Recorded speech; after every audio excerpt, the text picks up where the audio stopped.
Halo, Kring, hello. Jumpa kembali dengan saya Priscilla di program Kring Hello pada hari ini. Senang berjumpa kepada saudara di pagi hari ini. Saudara, saya sering mendengar orang ketika berdoa menghancurkan penguasa-penguasa di udara. Tapi apa memang itu tugas kita?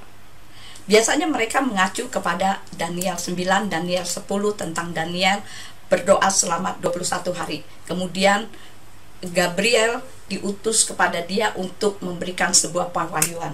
Tapi kemudian dihalangi oleh penguasa Persia dan Median, sehingga Bapak Yahweh mengutus Michael untuk berperang. Dan pemahaman ini kan sebenarnya sebelum kayu salib, saudara. Tetapi pada saat kayu salib sebenarnya seperti singa mengaum, saudara. Coba kita buka Kolose 2 ayat yang ke-15. Di situ dikatakan, dengan melucuti penguasa-penguasa dan otoritas-otoritas, dia telah mempertontonkan secara terbuka. Nah, ini bercerita tentang Yesua di atas kayu salib, saudara. Dia sebenarnya penguasa di udara itu sudah dilucuti, saudara, sudah dihancurkan. Kuasa dan wewenangnya di udara itu sudah nggak ada lagi, saudara. Jadi kalau misalnya salib Yesua tidak berhasil untuk menghancurkan penguasa-penguasa di udara, sehingga kita percaya bahwa doa kita lah yang bisa menghancurkannya. Ini tidak ada dasarnya sama sekali, saudara. Jadi saya percaya sekarang itu setan sudah bukan lagi penguasa, saudara, tetapi dia masih ada. Setan itu masih ada dan dia masih bisa menipu, saudara. Nah, yang sering terjadi ini kesalahpahaman adalah kita mengutip di kitab Efesus 6 tentang perlengkapan senjata Bapak Yahweh.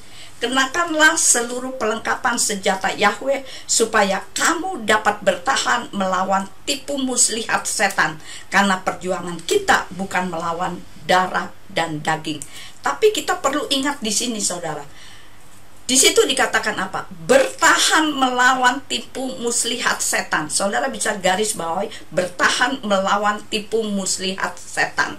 Bukan kita harus kayak melawan dan menghancurkan dia, enggak, saudara. Jadi dia itu sudah dihancurkan, dia sudah tidak berkuasa, tapi dia masih bisa menipu, saudara. Jadi tugas kita ini sebenarnya adalah berdiri, bertahan, ngotot bahwa kita sudah menang di dalam Hamasya, dan setan, engkau tidak lagi berkuasa. Jadi pada saat dikatakan, ayo kenakan perlengkapan senjata Bapak Yahweh, ketopong keselamatan, baju jirah, itu semua Paulus sedang tidak mengatakan, ayo pakai, awas lo kalau kamu nggak pakai, kamu jadi dimakan, dimangsa oleh si setan. Gak seperti itu, saudara. Paulus ingin mengatakan, itu sudah ada padamu. Perlengkapan senjata Bapak Yahweh udah pada kita. Kita sudah ada ketopong, kita sudah ada baju jirah, kasut kerelaan untuk menginjil dan lain sebagainya. Nah, dengan perlengkapan senjata Bapak Yahweh itu semua, Paulus kemudian mendorong kita untuk kita tetap berdiri, untuk tetap kita bertahan. Jadi sebenarnya satu-satunya kata kerja di seluruh rangkaian kitab Efesus 6 ini tentang perlengkapan senjata Bapak Yahweh itu adalah berdirilah, bertahanlah. Karena dalam bahasa Indonesia seringkali menimbulkan satu kesalahpahaman, dikatakan dalam ayat yang ke-13, supaya kamu dapat mengadakan perlawanan pada hari yang jahat. Nah, misalnya saya akan memberikan sebuah contoh pada saat bangsa Indonesia merdeka, tetapi Belanda datang lagi.